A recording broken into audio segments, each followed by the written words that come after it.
All right, seems like we're live.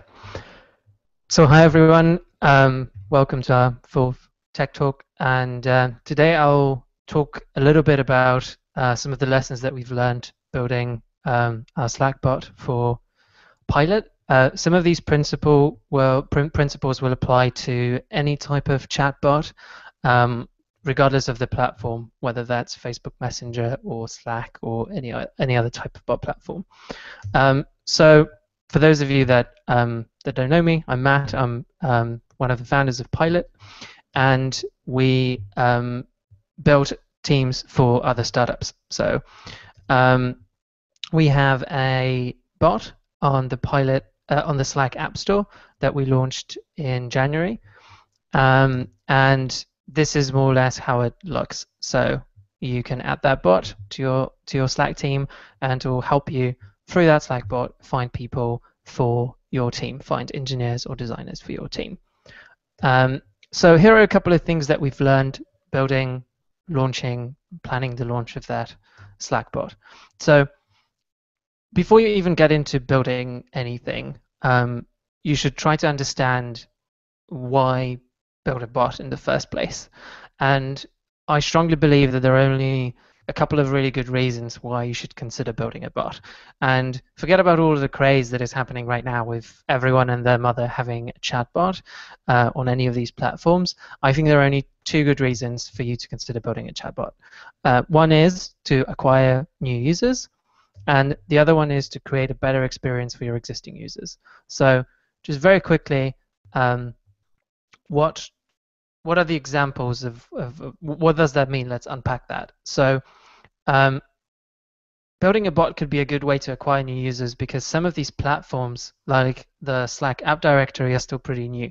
So whenever you have a new platform launch, the early comers usually get disproportionate amount of attention and promotion from the platform owners who want to make the platform look like it has more apps, more bots, more whatever than it actually has. You're also competing with fewer companies in that space. So for example, when we launched our bot, we were I believe the only app that came up in the App Store when you search for talent, and one of the very few when you search for HR, right? So this is a great opportunity for us because if someone goes to the App Store, searches for some of these queries, there are very few apps for them to turn to. And secondly, there is an added benefit of the sort of curiosity that people have. When a new platform launches, they will just kind of browse the store and see what's new. And I mean, I still remember back when the Apple App Store was new, people would go to it every day and kind of check out, oh yeah, what are the new apps? Like, what can I try? What can I add to my phone today to make the experience better?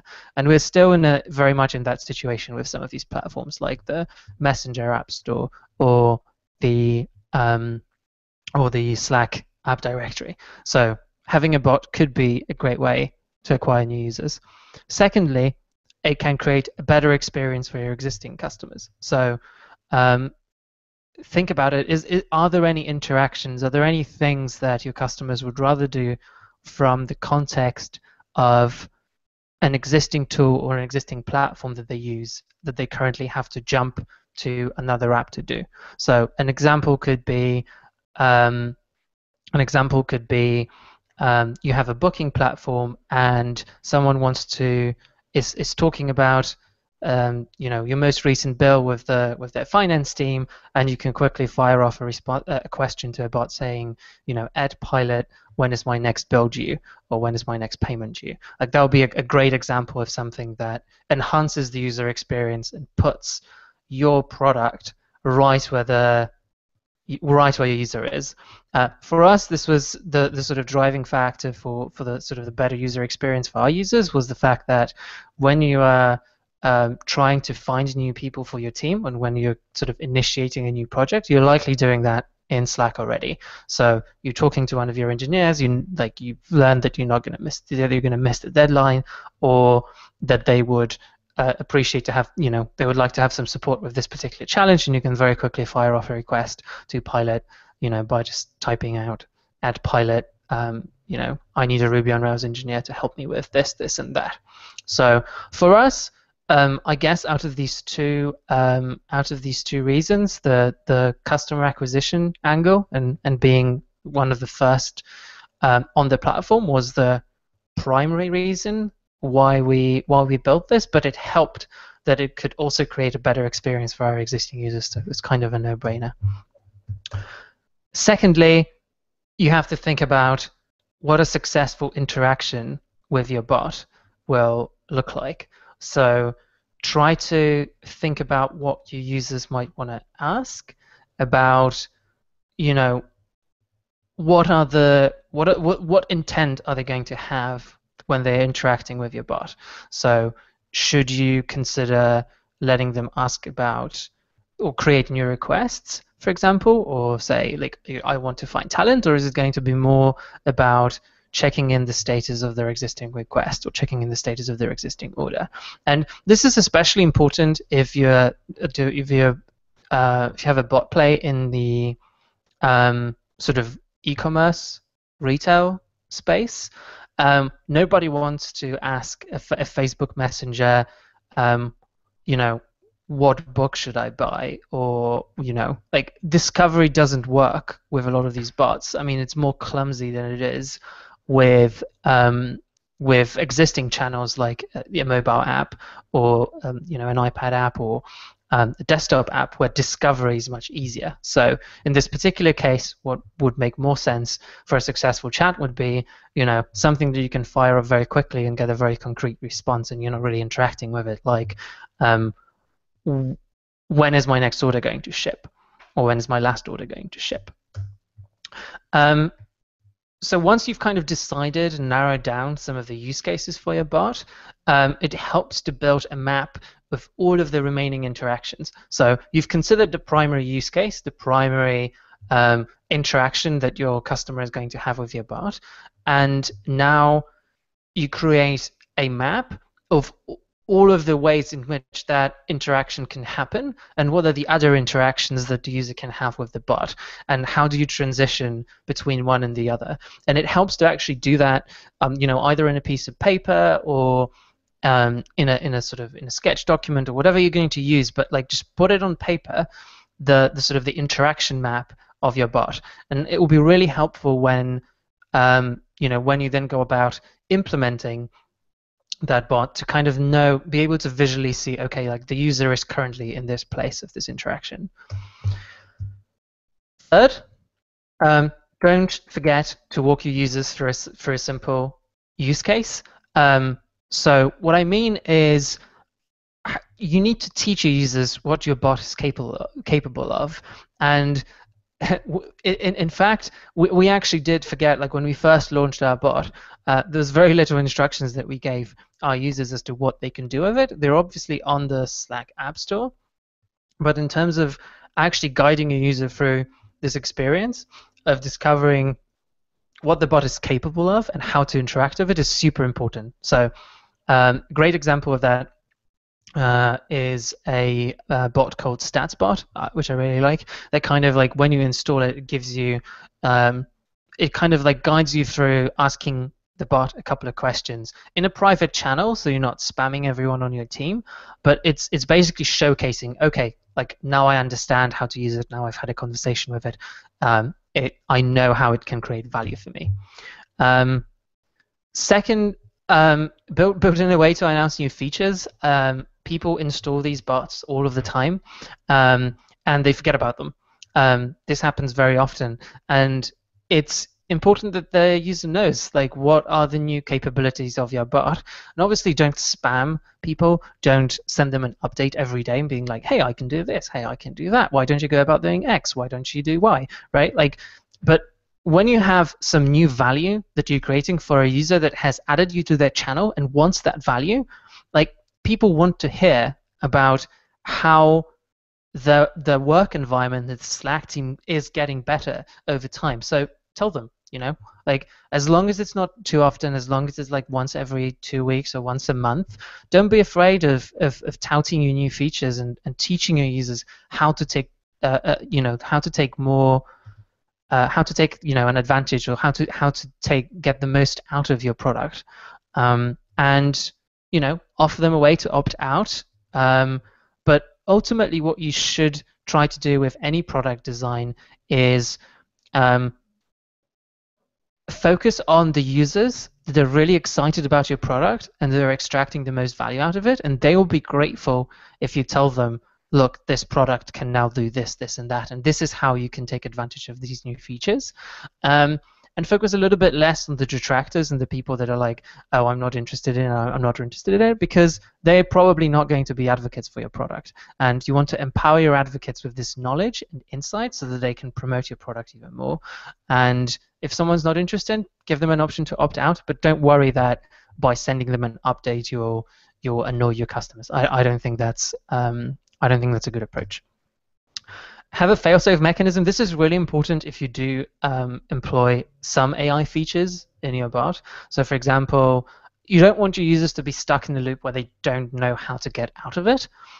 So almost like having a kind of like a safe word where the user knows at any point in their interaction how they can go back to the start of it and how they can like reset the whole system. It's really important that they feel comfortable in that conversation, and that they know that at any time they can just go back. And I mean, this is pretty much only relevant if your bot is kind of like has this context of a conversation. So you give them instructions over a series of messages, which ideally, if you can avoid that, I think it's a good idea, because that creates a whole new slew of problems, especially when your bot is actually being used within the context of a channel as opposed to a conversation that you're having with it directly through direct message. Because then you have to figure out and teach the user that, say, only messages that are actually directed or mention the bot are part of the conversations, and those that aren't are part of your conversation with the team.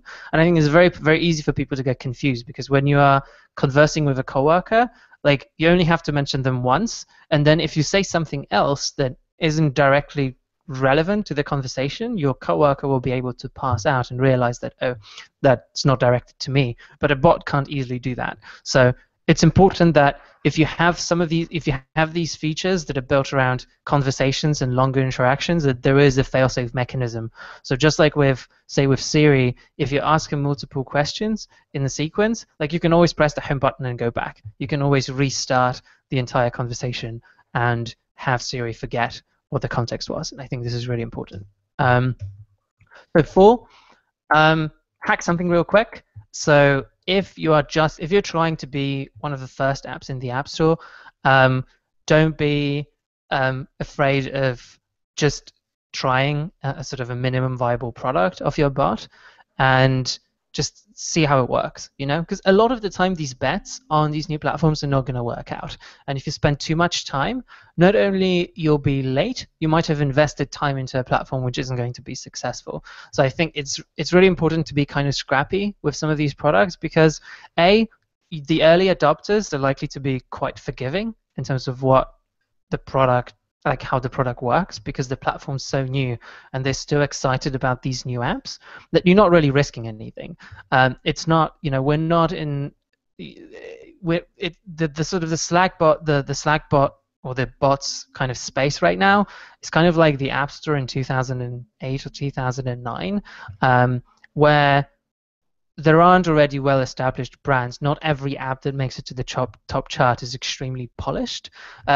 People are more excited about ideas and like new things that they can do with these bots, more so than with the sort of quality of each individual piece of software. So don't be afraid about sort of cutting corners where necessary, and cheat if you have to. So when we launched our bot, even though it appeared that it's like having a conversation with a sort of intelligent smart bot, we actually had people on the other end answering these questions. And this is a very common pattern that everyone from the smallest to the biggest players employs. Like, if you chat with Facebook M, which is probably the most popular chatbot in existence today, I would imagine, intelligent chatbot, you are talking to human beings. Like there are certain interactions that are now being handled by AI, and there is a good handoff protocol between the human and the machine, so that it can go both ways. Like the sort of the machine can hand off to a human operator, and a human operator can hand off to the machine. Um, but don't consider that a failure. Like even though everyone is touting about the great conversational AI that they've built, a lot of the time these are actually just prototypes stitched together with duct tape. So it's more important that you're creating a good experience for your users. So don't be afraid of letting them know that some answers are just going to take a while for you to get back to them, especially if you can't ensure like 24/7 coverage.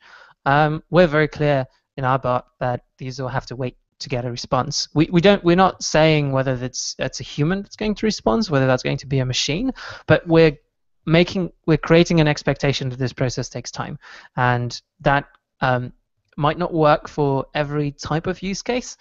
So if you're asking someone about, if your bot is, I don't know, delivering scores for the latest football game, no one's going to wait a day or a couple of hours to get that score.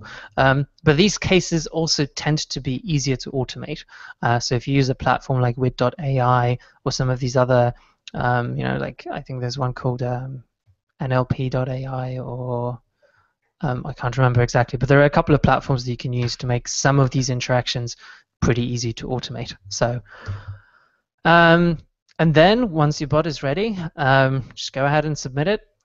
With Slack, this process was pretty easy, although even they kind of hacked this a little bit together. So if I remember correctly, the submission process is more like sending in a type form or a Wufoo form to them, or just even like emailing them.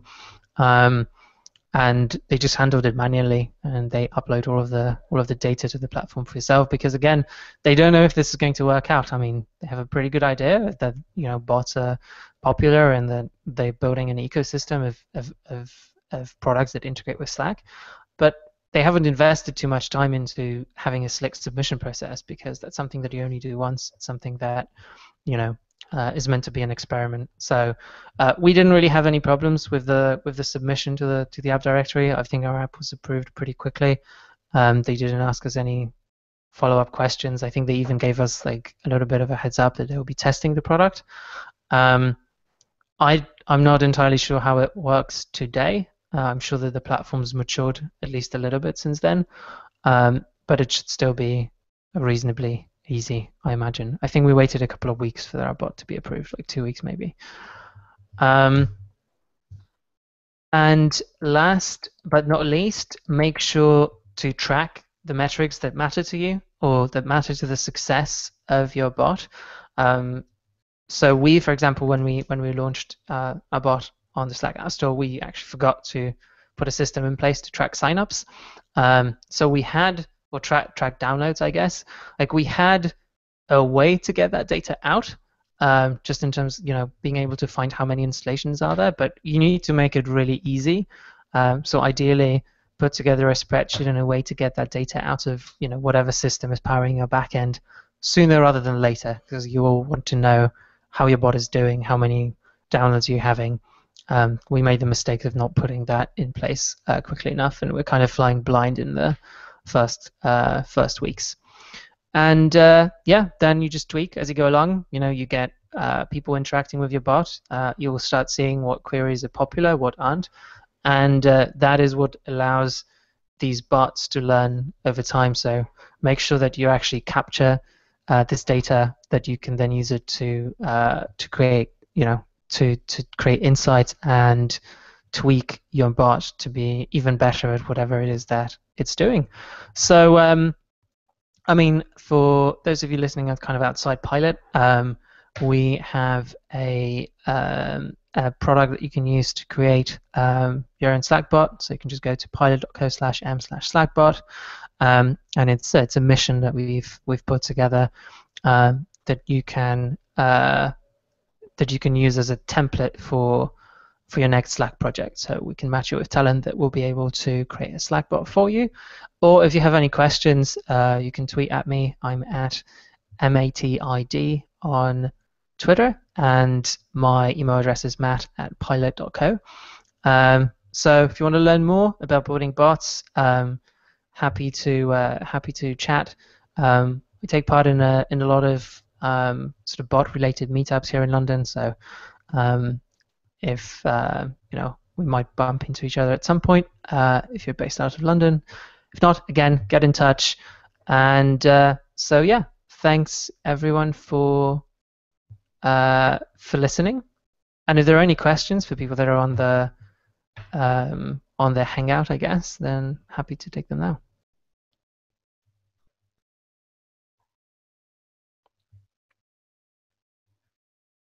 All right. I guess there are no questions. So thanks everyone for watching, and have a great week.